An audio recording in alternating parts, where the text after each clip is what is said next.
Здравейте, дами и господа, здравейте, приятели! Добре дошли в Бой Борисов Екстра Тайм. Именно там гледате в момента това видео. Уточнявам тези неща, защото чувам, че хората казват: ние гледаме видеята, ама не знаем в кой канал. Та да уточня, Бой Борисов Екстра Тайм е канал, в който гледате това видео. Другия е Бой Борисов подкаст. Иначе абонирайте се и за двата. Харесайте видеото, по този начин помагате да се развиваме. Аз се опитвам да правя повече съдържание. Надявам се, че е интересно. Окей, интересно на някои, на други не чак толкова. Тези, които им е интересно, надявам се, че го оценяват и ще очаквам лайковете, както се казва.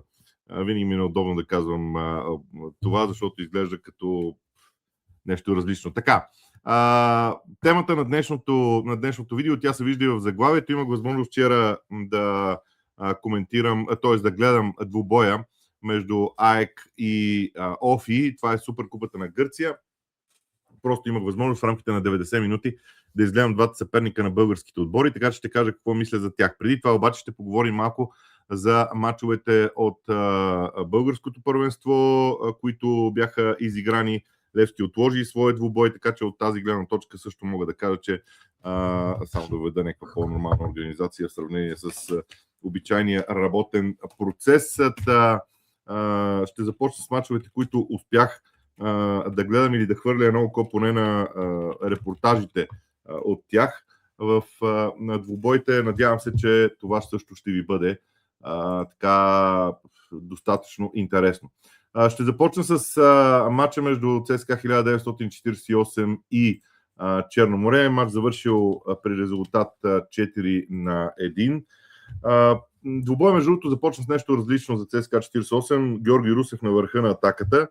Няколко неща, които може би се опитваха от треньорския щаб на 48 да измислят, т.е. да видят, може би, има такива моменти, да видиш кое как се случва. Например, когато Русев е на върха на атаката, той може да задържа добре топката и да дриблира с нея. Оттам идва една малко по-сериозна скорост от дълбочина, която може да идва от полузащитници, които се включват в предни позиции. Не мога да кажа, че защото така взаимодействието с Масиел, с Субреро, с Мейер, не мога да кажа, че беше чак толкова успешно. Ясно е, че няма висок централен нападател и движението от свободата, което Георги Русев имаше на върха на атаката, беше интригуваща. На моменти се връща назад в по-свободна роля, за да дава подавания на фланговете, но на мен лично още на почивката ми беше крайно интересно да видя дали това ще бъде трайна идея или не. Получихме отговора веднага в началото на второто полувреме, в 52-та минута. Атанас Илиев се появи в игра на мястото на Петър Витанов, който беше в халфовата линия, и нещата се промениха в тази посока. Иначе, Черноморе показа нещо, което в предишните мачове също го виждахме. Футбол в определени периоди от време. В началото на матча имаше интересни неща. Гола, който Черноморе вкара, беше добре изработен. Там топката бе пратена в зоната между централните защитници на 48. Това беше нещо, което мен ме изненада. Мохамед Аши пое топката чудесно, успя да я отиграе. Имаше и други положения на Лазаров, между другото, в хода на двубоя, които можеха да изглеждат обещаващо, но това беше в началото. Колкото повече матча се развиваше, толкова повече в един момент ЦСКА 48 заиграваше малко по-стабилно. Изравниха в 40-та минута след ъглов удар. За пореден път осъзнаваме в съвременния футбол колко са важни тези статични положения и защо много хора акцентират върху работата си в тях. Тук трябва да подчертая много хубавия плътен удар на Федерик Масиел. Не забравяйте, че този изстрел, който той направи за изравнителния гол, не е чак толкова лесен. Да, отстрани изглежда така, но не е чак толкова лесен, бе достатъчно плътен, добре насочен. Окей, имаше и доза късмет. Съответно, Наско Илиев влезе в игра през второто по време в самото начало и почти веднага всъщност се разписа. Но това, което беше по-интересното, е изграждането на атаката на ЦСКА 48. Това бе атака, която бе пример за това какво, убеден съм, искат в отбора, защото имаше идея за използване на фланговете, за центриране, добър завършек. Изобщо отделни елементи. Ако си пуснете гола, ще видите няколко различни елемента в играта на Око. Втория гол определим като добър, то третия може би спокойно може да бъде наречен и класически. Цялата атака, изграждането от своята половина, с подаване, преодоляване на зоната, използване на широчината на атаката, стигането до противниковата половина, завършека на нападението от страна на Масиел. Всичко това беше наистина направено изключително добре. За мен играта на ЦСКА 48 през второто по време беше доста по-добра. Може би, защото, кой знае, може би им трябваше известно време да се оттърсят от това, което се случи през седмицата и отпадането от Европа, но вкараха голове, които бяха добре изработени, ми направи много силно впечатление. На мен накрая Елиаш Франко оформи крайното 4-1. Ако погледнем класирането, малко е неприятно то за Черно море, защото са само с една точка, там където са Ботев Враца и Септември, също така равенството от първия кръг, именно на терена на Ботев Враца за Черно море, така че тук може би в крайна сметка говорим и за криза. Загубеното варненско дерби прибавя и емоция, негативна емоция към представянето на Черно море. Добавям това, че загубите от Ботев Пловдив, от Лудогорец у дома бяха с по един гол разлика периоди и тук това беше най-изразителното поражение, но и в този двубой, и в предишните два двубоя, за които имам наблюдение, мога да кажа, че Черно море имаше периоди от мачовете, които играят добре, и друг периоди, в които просто е неузнаваем. Ето това е, може би, един от големите проблеми на Илян Илиев. Той ще трябва да си го решава, разбира се, по неговия си начин. Другия, следващия двубой, за който ми се иска да кажа няколко думи, е матча на Лудогорец и Ботев Пловдив. Матч завършил 2-0. Сега матч, който не беше, как да кажа, не беше от онези класическите двубои, които гледаме с много положения и така нататък. За мен началото беше любопитно. Ботев Пловдив опита да разиграва в собствената половина, което малко ме изненада. Предвид това, че сме свикнали да виждаме, или поне клишето твърди, че Станислав Генчев играе от защита с дълги топки. Това май вече не е точно така и го отчитам като нещо, което тепърва ще гледаме като тенденция. Интересно е, че и Лудогорец представи абсолютно също идея за разиграване ниско в своята половина, за да се издърпа противниковия отбор и съответно да има пространство в другата част на терена. Еднакви действия като стратегия в началото на отборите. Фланговете са нещо много любопитно. Аз смятам, че Лудогорец започва да се пробужда. Защо казвам пробужда? Защото виждам белези само за това Лудогорец да се завръща към определени взаимодействия по игрището. Казвам завръща, защото ние сме ги виждали. Примерно ефективността на фланговете. Конкретно в този ден Шишков и Текпетей направиха впечатление. Първо в 22-23 минута имаше много интересно взаимодействие с тях. Тук е голямата въпросителна за Ботев Пловдив. Трябваше ли на фланга да оставят 2 на 2? Това първоначална стратегия на треньора ли беше? Да жертва на фланга 2 на 2 с опит да насити центъра? Не знаем. Дали някой закъсня? Може би централният защитник да излезе да подсигури в тази зона. И това не знаем, чии са задълженията за подсигуряване, дали има такива. Но е факт, че на фланга това, което се вижда, на фланга Лудогорец имаше възможност да играе 2 на 2 и при двойно подаване, преодоляват отбраната, Текпете е достатъчно бърз, Шишков също е достатъчно бърз и именно това се случи всъщност и при първия гол вече в 32-та минута, 10 на минути след това положение, което ви обяснявам.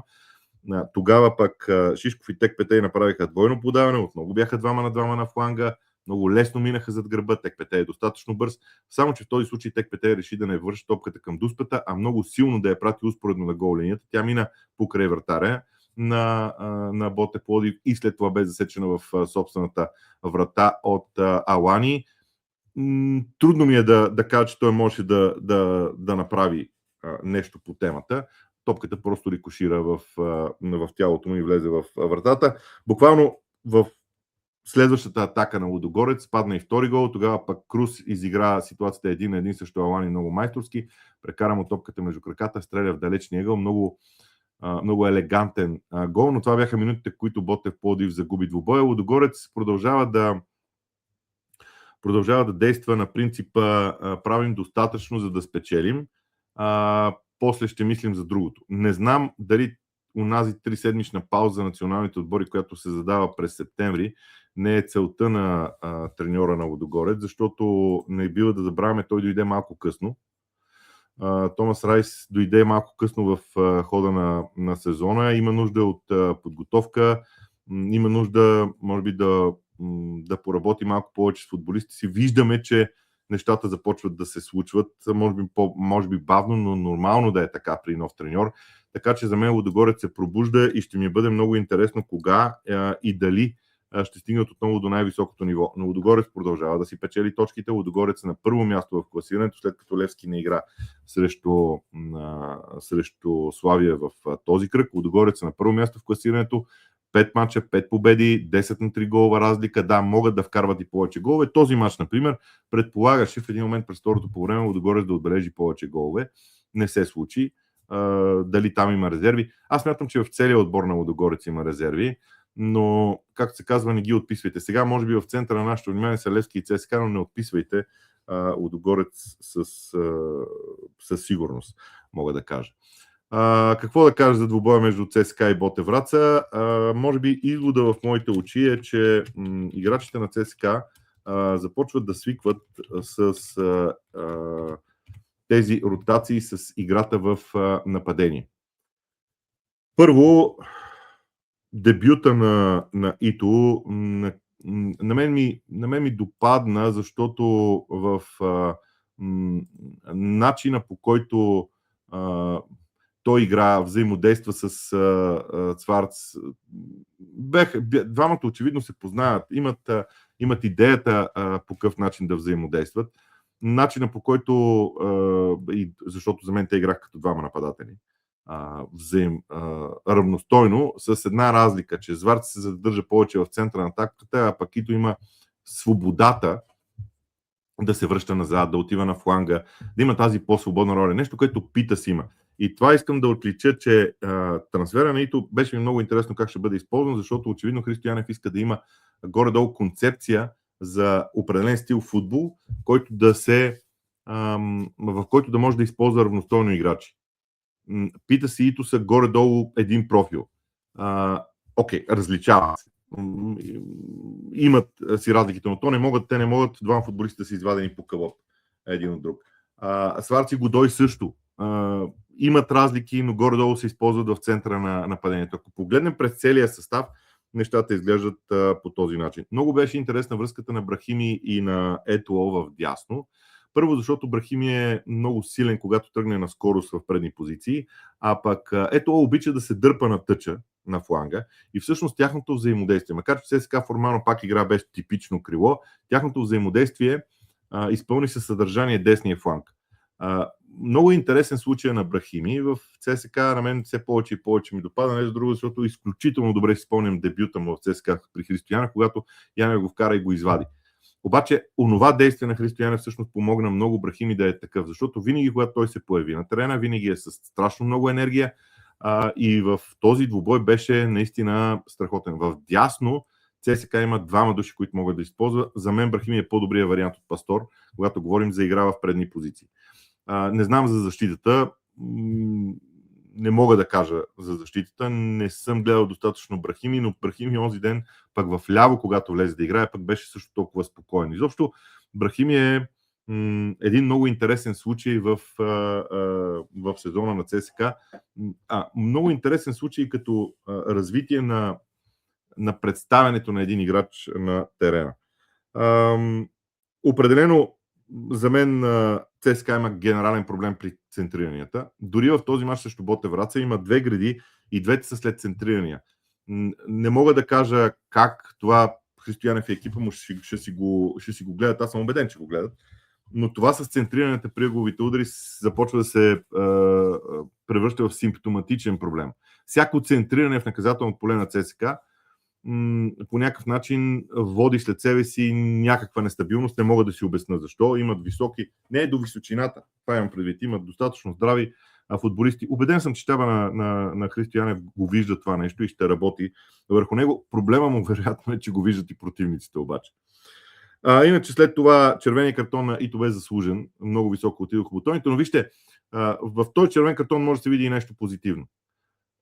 човека беше супер амбициран да покаже себе си. От това има нужда ЦСКА. От играчи, които когато получат минутите на терена, те са максимално амбицирани. Така че в това отношение, окей, червен картон неприятно е, защото той ще бъде наказан, но за един матч. Но като цяло поведението му беше за мен много добро. Изобщо, защото той даде асистенцията за гола на Панайотов, той даде асистенцията за гола на Цварц, докато излезе, спокойно мога да го нарека, че беше един от най-добрите в ЦСКА, заедно с Брахими. Така че това беше интересно. Второто полувреме вече ЦСКА отбеляза още 3 гола с човек по-малко, което е много лоша идея за Ботев Враца. Ботев Враца е последен в класирането с 4 загуби, едно равенство и 4 загуби. Доста нервен ще бъде и треньорския щаб, само че аз ще изброя следното нещо: мачовете на Ботев Враца. Всъщност проблема на мачовете на Ботев Враца е загубата от Славия у дома с 0-3. В останалите мачове гостуване на ЦСКА, гостуване на точно така и на ЦСКА 48, загуба и от Лудогорец като гост. Трите гостувания са окей. Проблема е в домакинствата, равенството с Черно море. Там може да се приеме първи кръг, може да се приеме за нормално равенството т.е. загубата от Славия беше много сериозен проблем и Ботев Враца спешно се нуждае от някаква промяна в как да го нарека, в ефективността си. Сега има домакински матч с Ботев Пловдив, който е наистина много важен двубой за тях, предвид и позицията на Ботев Пловдив пък в средата на класирането. Последният двубой от нашото първенство, на който ще обърна внимание, е всъщност изненадата. Локомотив Пловдив срещу Дунав. В няколкото видеа, които правя на тема български футбол, непрекъснато говоря, че Дунав играеше добре. Защото първо програмата на Дунав, аз съм я споменавал няколко пъти, програмата на Дунав беше тежичка. Започнаха с гостуване на Левски, загубиха с 1 гол разлика, при 0-1 за Левски имаха излизане, или при 1-1 беше, имаха положение, загубиха трудно от Левски.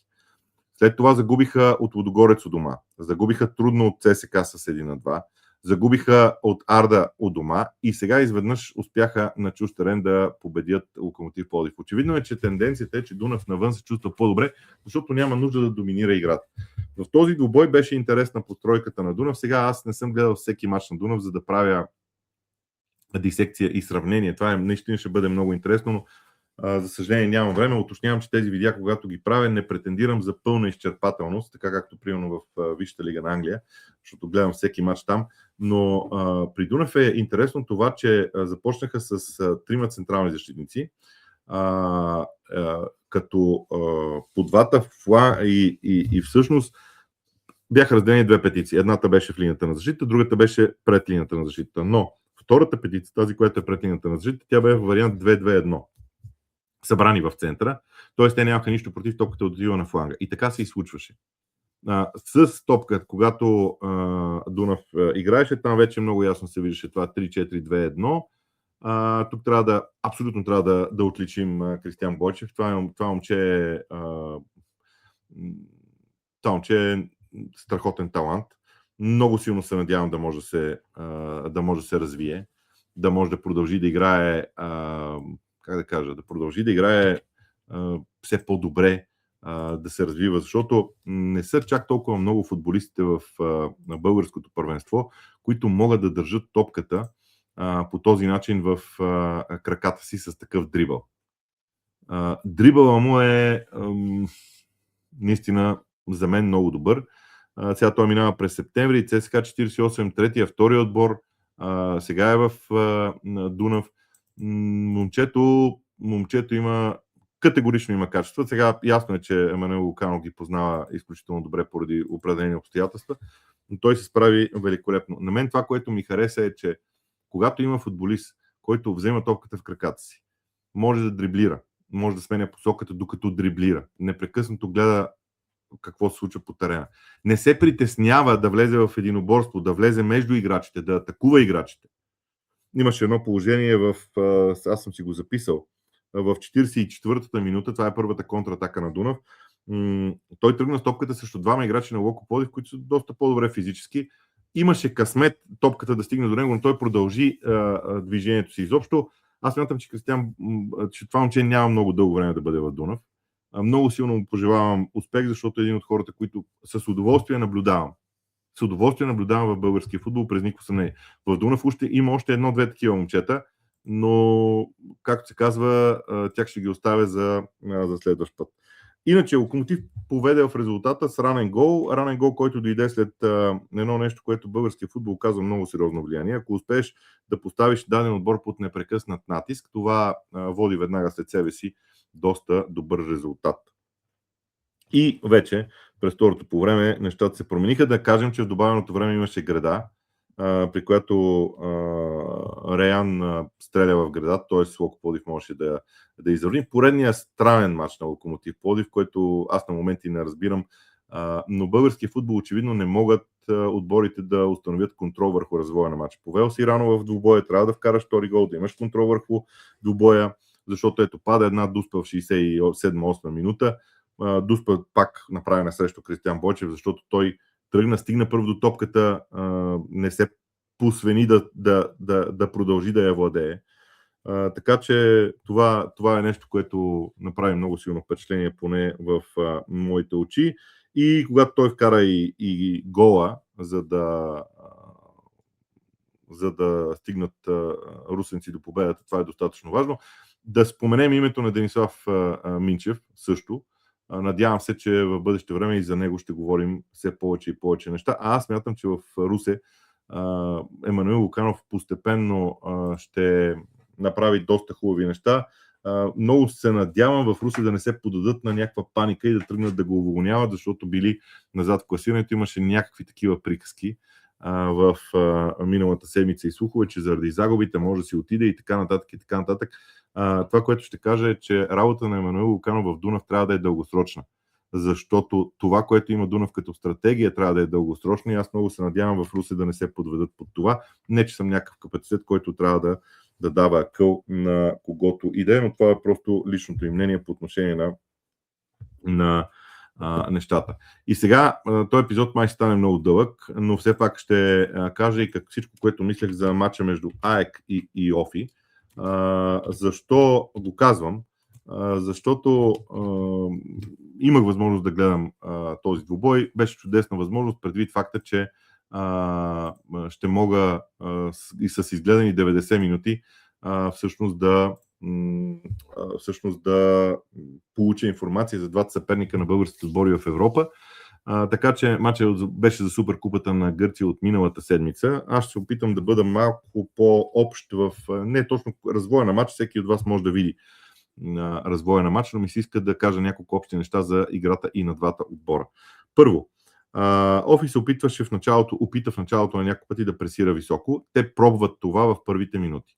Ако противника им, защото в случая АЕК го направи, мине през пресата им, се дърпат в среден блок и играят там. Ако го сетят, че имаш и проблеми с тази по-агресивна игра, може и да продължат. Така че първа удивителна, първите атаки първите мигове, още повече Офи са домакини на ЦСКА в четвъртък, първите мигове със сигурност ще бъдат свързани с пресиращи действия от страна на Офи и ако играчите на ЦСКА успеят да минат един-два пъти през пресата им, те ще се дръпнат. Ако се върши топката на вратаря и той изрита напред, може би тази преса ще продължи. Не знам, споменавам впечатления само от матча, който съм наблюдавал.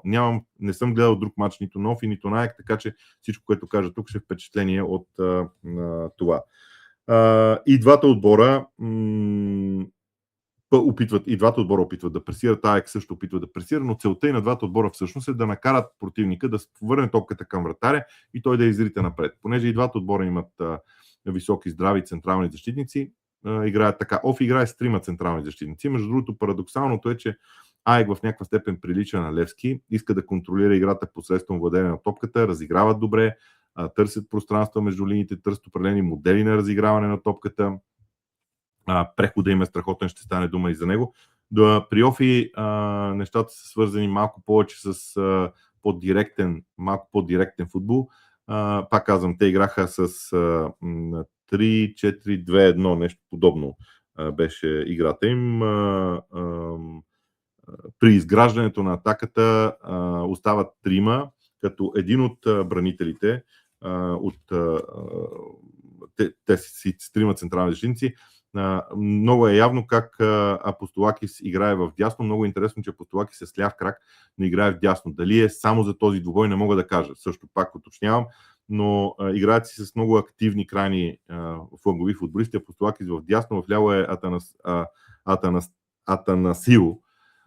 Ще трябва да свикне и с тези имена, но съответно тази четворка в центъра е също интересна, защото Андрусос също обича да се включва в повечето, обича да се включва в предни позиции. Фунтас направи за мен впечатление като по-техничния, по-креативния играч също в двубоя. Интересно ми е да видя наистина по какъв начин ще продължи на двубоя, ще продължи да играе този състав. Смело мога да кажа, че тима, и двата тима, и Наек и на Офи, направиха интересен двубой за наблюдаване. Иначе Офи изграждат с трима централни защитници, двама пред тях, които да помогнат за придвижването на топката напред. Фланговете са оставени на двама души, които са си почти през цялото време, и по-голяма част от състава на Офи е събран в центъра на игрището. Какво прави АЕК? АЕК започват разиграването почти винаги през двамата си централни защитници, използват вратаря понякога. Общо взето това не е нещо, което ще изненада феновете на Левски, защото те са виждали това и от Левски. Пред двамата централни защитници стоят двама души. Обикновено казвам, това са двамата вътрешни полузащитници. Понякога пък остава трети човек, остава десния бранител Рота, остава като трети човек. Един от полузащитниците, в повече случаи това е Марин, който тръгва напред в двубоя, тръгва напред по терена и по този начин, как да кажа, се запазва тази численост в играта. Кайринен почти през цялото време, това е футболист номер 6 на АЕК, почти през цялото време седи пред линията на защита, така че при АЕК изграждането е с трима бранители или трима души, да го кажа, и един опорен халф. Или двама централни защитници и двама опорни халфа, които вече търсят диагоналното разположение, така че топката да бъде пренасена напред. В някои случаи АЕК изглежда като 3-1, 3-3, като двете тройки в нападение са широка и стеснена, т.е. атаката на тримата нападатели са събрани навътре, широчината идва от втората тройка, която се формира от флангови футболисти и един атакуващ халф. Понякога обратното, полузащитниците са събрани, а тримата нападатели са на широко, но това е нещо, което също е доста логично за съвременния футбол. Между другото, понякога се вижда и в Левски. Но Левски трябва да, според мен, ще е много интересно, защото в завършващата фаза АЕК отива с 6 души. Много смело отиват в завършващата фаза с 6 души близо до наказателно поле на противника, и ако Левски успее да овладее топката, преходите могат да са много сериозни и с много сериозен успех. Друго. Двамата им централни защитници на АЕК са високи, здрави, доста повратливи, държат топката под натиск, не се притесняват от това. Не съм забелязал да грешат чак толкова в подаванията. Около наказателното поле се търси много скорост. Там няма въртене на топката, има директност към атака на наказателното поле и спринтове в наказателното поле. Направи ми впечатление обаче, че и шестимата, които отиват в завършващата фаза, атакуват наказателното поле. Зад тях остава една доста сериозна дупка, където ако бъде отнета топката, оттам може да мине изнасянето. Марин е много ключова фигура за мен в този състав, защото той е, между другото, той е малко рисков и в единоборствата. Получи един жълт картон, след това имаше още едно влизане второто по време, в което да получи червен. Румънеца, разбира се, на 30 години, много опитен играч, без никакво съмнение, с качества си, с история в клубове като Аякс, като Калери, беше и в Емполи под наем, в АЕК от 2025 година, така че Раздан Марин си е важен играч, но на мен ми се струва, че това е ключово. Опитаха централните защитници на АЕК в един момент да пробват диагонални подавания, защото точно защото тримата централни защитници на Офис са събрани и на фланговете оставаше известно пространство. За Коита бяха подаванията, но той е висок, бърз футболист, но не направи чак такова впечатление. По-сериозно впечатление за АЕК направи Зини, човек, който отбеляза и резервния и изравнителния гол от 1-2, но ще стане дума и за това малко по-късно. На мен ми направи впечатление Ловро Майер. Естествено, ние го познаваме като футболист. Сега няма да е кой знае колко голяма изненада да кажем, че аз очаквам той да бъде дори основен играч. Човек, който минал през Динамо Загреб, през Рен, Волсбург. Така, наистина много качествен играч за мен. Той беше купен от АЕК на 29 юли и съответно 15 на 20 дена е все още в АЕК. Така че това е причината, поради която в този мач влезе от пейката. Обаче да ви призная, гледайки на двубоя миналата седмица, ми се струва, че ще бъде титуляр. Много е креативен. Освен това може да бъде използван по доста различен начин на терена. На 28 години също опитен играч. Изобщо АЕК има опитни футболисти, които заедно с Разван Марин при разиграването на топката могат да са много силни. Сега, истината обаче е, че не могат да си позволят, защото АЕК играе подчертано 4-4-2 с Йович и Варга на върха на атаката. Трудно ми е да видя Ловро Майер и Разван Марин заедно на терена, освен ако не се направи нещо по-различно от треньора, ще видим. Може би той има някаква идея, за да го привлече. Обръщам се към Офи. Там споменах за широчината, която се ползва. Един отбор, който много разчита на единоборствата. Между другото, и двата отбора страшно много разчитат на единоборствата. Ако някой от българския тим смята, че няма да излезе на война, бърка, там всяко едно единоборство, особено в Гърция, ще си бъде с яки влизания, както се казва.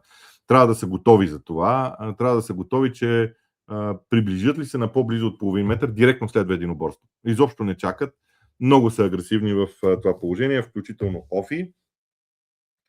Много директен е отбора след отнемане на топката в центъра на терена. Малко напомня на ЦСКА от началото на сезона, когато отнемаш топката в центъра на терена и веднага търсиш един пас в предни позиции. Просто веднага го търсиш, използването на Нус на върха на атаката, защото той е бърз, той е по-нисък централен нападател, много повратлив, много по-бърз. Гледайки играта на Офи, има въпросително около това дали Янев няма да пробва да играе с двама централни защитници, не с трима. Не знам дали ще се реши, но Офи играят така малко по-различно. Дали ще видим. За мен си остава под въпрос. Може би като гост не е у дома да се мисли нещо подобно, но ще видим. Така или иначе, заради един единствен чист нападател, може би си заслужава да се замисли и аз лично се замислям дали Християнов не би трябвало да играе, какво не би трябвало, не мога да му давам акъл, просто се замислям дали играта с двама централни защитници не е по-добра.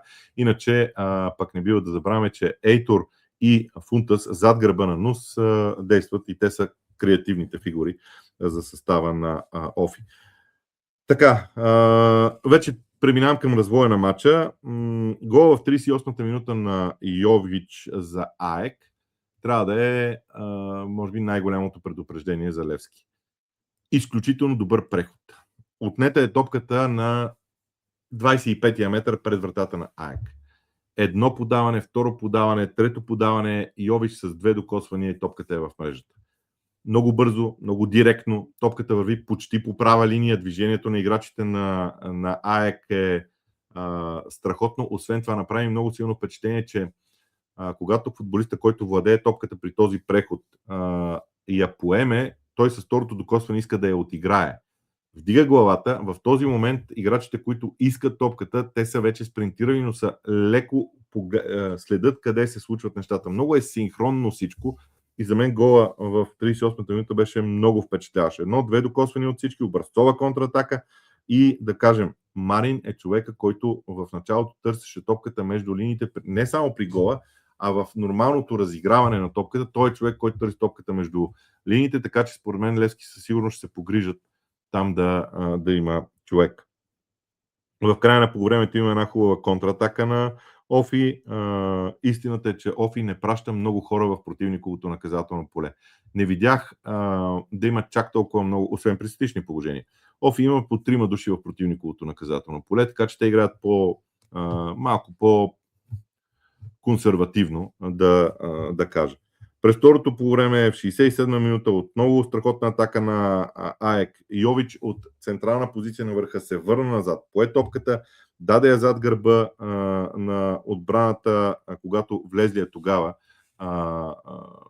Ловро Майер излезе станщо вратаря. Там имаше съмнение между другото и за Дуспа, но това взаимодействие също е факт. Йович се връща назад и бута топката зад гърба на защита, защото го има в играта си. И тогава дойде обрата за Офи. В 69-та минута Андруцус, той е опорен полузащитник, но понеже Офи играе с 3 атакуващи играчи, централен нападател и 2 зад гърба му, те оформят първи, втори и трети коридор, т.е. втори, трети и четвърти коридор. Фланговите Апостолакис от дясно и от ляво Атанасио използват тези типични флангови играчи. И когато се включи допълнителен полузащитник, играчите на АЕК не бяха готови за него. Мисля, че Кайринен беше човек, който закъсня. Само да погледна. Да, Кайринен беше човек, който закъсня. Тук имах въпросителна. Дали Кайринен остави Андруцус и го препредаде на защитника, който не реагира достатъчно бързо. Мукодие беше той, един много мощен централен защитник, тъмнокож, здрав футболист. Дали Кайринен го остави и го препредаде, защото това е важно от гледна точка на това каква би могла да бъде стратегията на Левски. Дали играчите на АЕК си препредават хората пред наказателното поле или не. Това е наистина доста интересно. Ако си ги препредават, това е доста сериозен шанс за включване от дълбочина на полузащитници на Левски, най-вече на Бала. На мен ми струва, че Бала може да бъде много ключов в двубоя. Не съм сигурен дали ще играе. Просто по съждение си разсъждавам за това, но това беше проблем на АЕК. Респективно Офи го направи. Сега вече тук в последната четвърт от мача Офи прати повече хора, защото изоставаше в резултата и гонеше резултат. След това, статично положение. И тук е проблема. Офи използва добре статичните положения. Това, което в експозицията си по-рано казах за ЦСКА, Офи използва добре статичните положения. И го прави наистина много добре.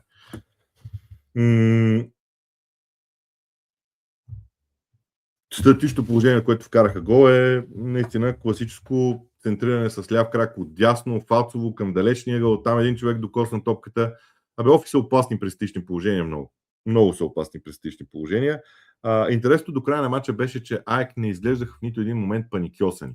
Да, окей. Матчът за Суперкупата на Гърция може би не е най-важният двубой, но АЕК в нито един момент не изглеждаха паникьосани. В нито един. Което ми направи много силно впечатление. Продължаваха да си изграждат атаки, окей, малко по-бързо, с по-бързи пасове, но бяха достатъчно спокойни. И накрая Зини отбеляза. На мен този футболист ми допада повече, отколкото кривото, което започна Коита, който започна матча. Да видим кой ще играе в двубоя срещу Левски. Аз предполагам, че в София срещу Левски АЕК все пак ще подходи малко по-консервативно в матча. Общо ми впечатление е, че два качествени отбора, без никакво съмнение. АЕК е по-добрият отбор от двата. Вижда се. Те затова са и в Шампионската лига. Но могат да бъдат победени. Не е невъзможно да бъдат победени. И двата отбора са възможни за побеждаване. Въпросът е вече да си свършиш работата на терена.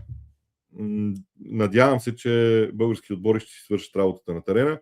Пожелавам им успех. Така че, надявам се, че ще го постигнат. Дами и господа, това беше всичко от мен. Напомням ви, гледате това видео в Бой Борисов Extra Time. Абонирайте се за канала, харесайте видеото, по този начин помагате да се развиваме и да има още повече съдържание. Другия канал е Бой Борисов подкаст. По-късно след обед в понеделник там ще има и Зона Гол. С Драго ще говорим за прогнози и за впечатленията си, разбира се, от всичко останало. От мен желая ви приятен и спокоен ден и да, успех на всички български отбори, на двата български отбора в европейските турнири.